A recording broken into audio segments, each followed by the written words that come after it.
السلام علیکم۔ تو دوستوں میں آج آپ کے لیے ایک نیو اسلامک ٹاپک پہ ویڈیو لے کے آیا ہوں، تو آؤ چلے دیکھتے ہیں۔ بیت المقدس کیوں بلایا گیا؟ یہ بڑی کمال کا کوسچن ہے کہ اگر رب نے اپنی بارگاہ میں بلانا تھا تو یہ بیت المقدس کا ٹریول کیوں کروایا گیا؟ ایک ایسی جماعت قائم کی گئی کائنات میں، اس سے زیادہ مبارک جماعت کوئی نہیں ہوئی، اور وہ جماعت ہوئی، وہ نماز ہوئی بیت المقدس میں کہ جب سارے انبیاء صف بنا کر کھڑے ہیں، اور اب حبیب پاک جب وہاں جاتے ہیں تو جبریل امین نبی پاک کا ہاتھ پکڑ کر مصلی پہ کھڑا کر دیتے ہیں صف بصف کھڑے ہیں انبیاء، صف بصف کھڑے ہیں انبیاء، مصطفیٰ امام ہو گئے، ان کے جو غلام ہو گئے وقت کے امام ہو گئے، نام لیوا ان کے جو ہوئے ان کے اونچے نام ہو گئے۔ اور بریلی کے تاجدار سے پوچھو کہ یہ نماز کیوں ہوئی تھی، what is the reason to make that beautiful جماعت، جو سیکرڈ جماعت، دنیا کی سب سے مقدس جماعت، یہ کیوں ہوئی تھی؟ اس کی وجہ امام عشق و محبت عشق والی زبان میں فرماتے ہیں کہ نماز اقصا میں تھا یہی سر، عیاں ہو مانائے اول آخر۔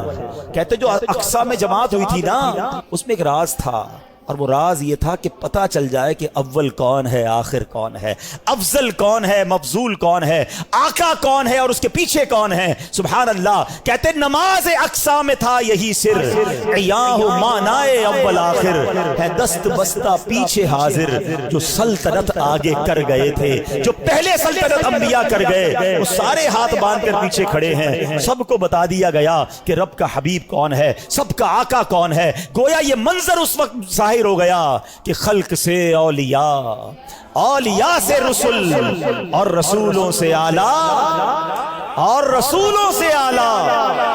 مسجد اقصی میں جب نبی پاک علیہ الصلوۃ والسلام پہنچے نا، تو اب وہاں پر نبیوں نے خطبہ دیا۔ اب ذرا خطبہ سنیے گا۔ سب سے پہلے حضرت ابراہیم نے خطبہ دیا، الحمدللہ الذی اتخذنی خلیلا، تمام تعریفیں اس اللہ پاک کے لیے جس نے مجھے اپنا خلیل بنایا۔ حضرت موسیٰ علیہ السلام نے خطبہ دیا، الحمدللہ الذی کلمنی تکلیما، تمام تعریف اللہ پاک کے لیے جس نے مجھے کلام کا شرف بخشا۔ تیسرا خطبہ دیا حضرت داؤد علیہ السلام نے، آپ نے کہا الحمدللہ الذی خولنی ملکا، تمام تعریف اس اللہ پاک کے لیے جس نے مجھے سلطنت عطا فرمائی۔ تمام انبیاء آتے رہے، خطبہ دیتے رہے۔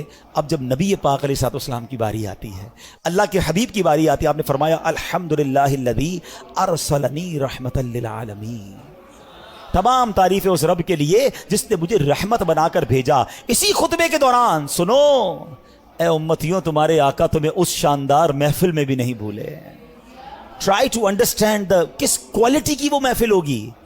کائنات کے سارے بہترین، سب سے بہترین افراد جمع ہیں، اللہ کے حبیب خطبہ دے رہے ہیں، اور آڈینس کون ہے؟ انبیاء ہیں۔ سب اپنی اپنی بات کر گئے نا۔ سنو نبی پاک نے آگے کیا فرمایا۔ اللہ کے نبی کہتے تمام تعریفیں اس اللہ پاک کے لیے جس نے میری امت کو بہترین امت بنایا، جو لوگوں کے لیے نکالی گئیں۔ تمام تعریفیں اس اللہ پاک کے لیے ہیں جس نے میری امت کو سب سے افضل بنایا۔ تمام تعریفیں اس اللہ پاک کے لیے ہیں جس نے میری امت کو اول بھی بنایا۔ اول کیوں؟ کہ ساری امتوں میں سب سے پہلے جنت میں نبی پاک کی امت جائے گی، اور میری امت کو آخر بھی بنایا کہ یہ امت دنیا میں آنے کے اعتبار سے سب سے آخری امت ہے۔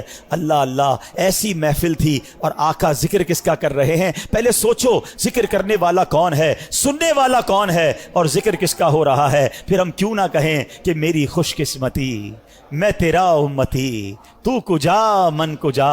کیسا روحانی تعلق ہے۔ ہم میں سے تو کوئی اس وقت پیدا بھی نہیں ہوا تھا، کروڑوں اربوں امتی نے بعد میں آنا تھا۔